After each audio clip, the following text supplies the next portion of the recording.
after the summer of when I turned 18. Okay? And I turned 18 in September 6th of 1996, and the records show that I went to boot camp on September 31st of that same year, so no time was wasted. And I thought this was odd. And then, when I would meet with them, they'd always have me go into the back room, and I was meeting with them weekly, and they were having me fill out paperwork, doing these tests, stuff that the other people weren't doing. A year later, I go to the office, and the guy that I've been working with is no longer there. I asked the Master Chief what happened, and he said that he had compromised information about me and that he was placed elsewhere. And then I was assigned a new recruiter. I put quotation marks in that because who knows who this guy really was. Now, let's fast forward a little bit more. I'm 17 years old.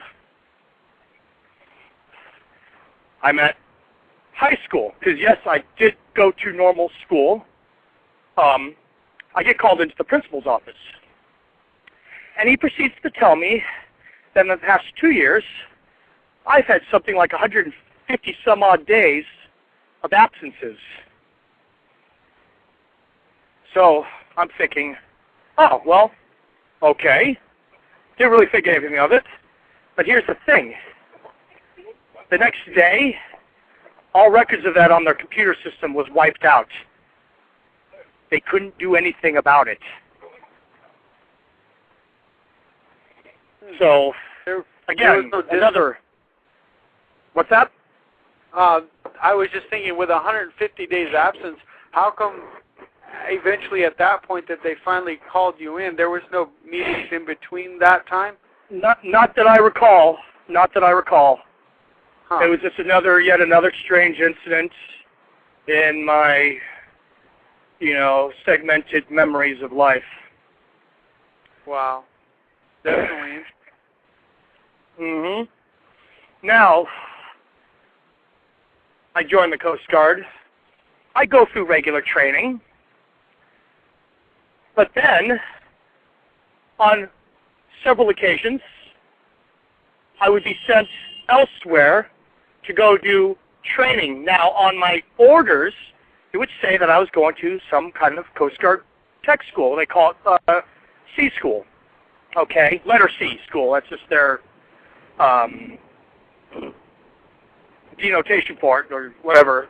Anyways, but I would actually go and do other training, and then they would obviously put down that I had received the training that I was supposed to, but I would be training elsewhere. For example, I went to a school in Virginia where I learned, it was a school, and I don't remember what it's called, but basically it was a school on how to interrogate and reading people.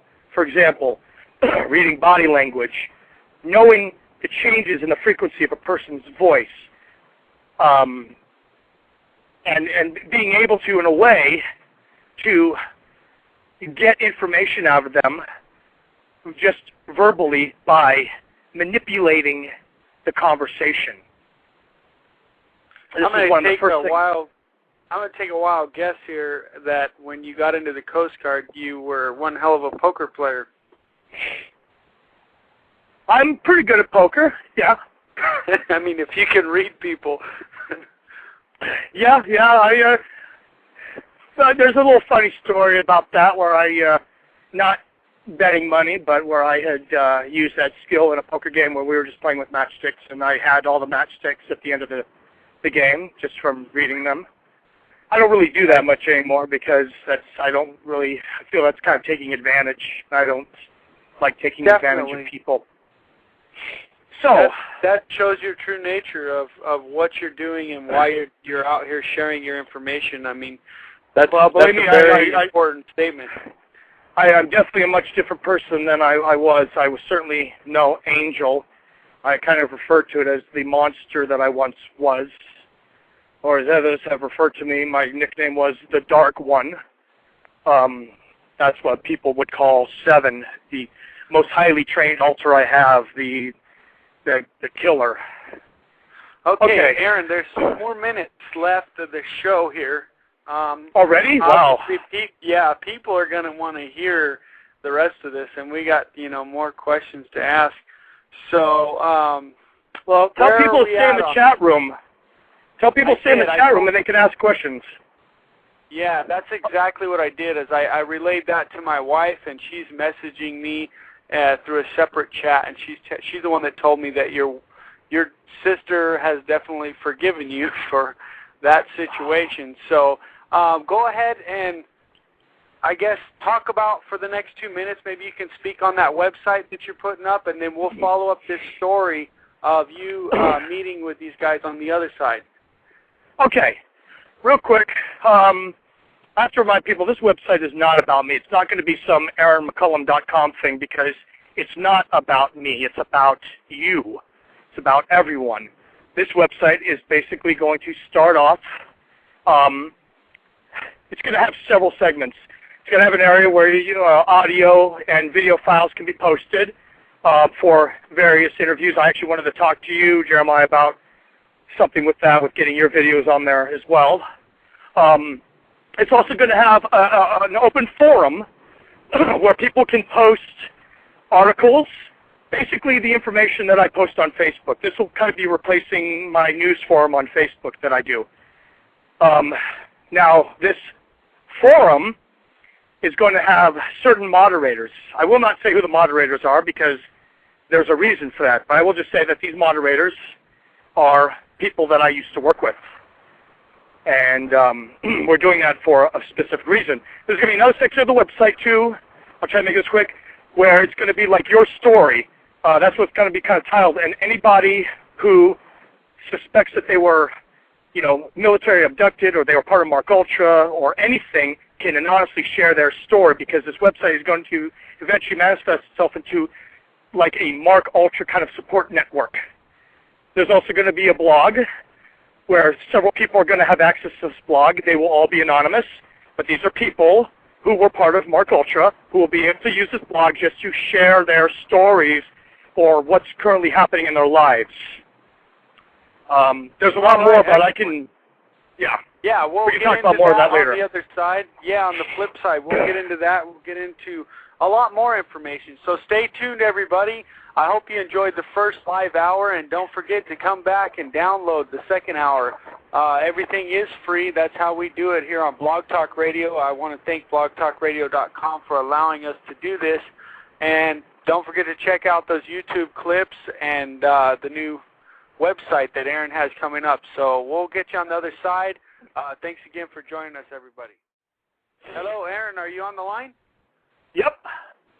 Oh, wow. I didn't know you were still on the line. Oh, yeah. This is the thing. Normally you would hang up, right, and then call myself. Oh. Okay, you want me to do that?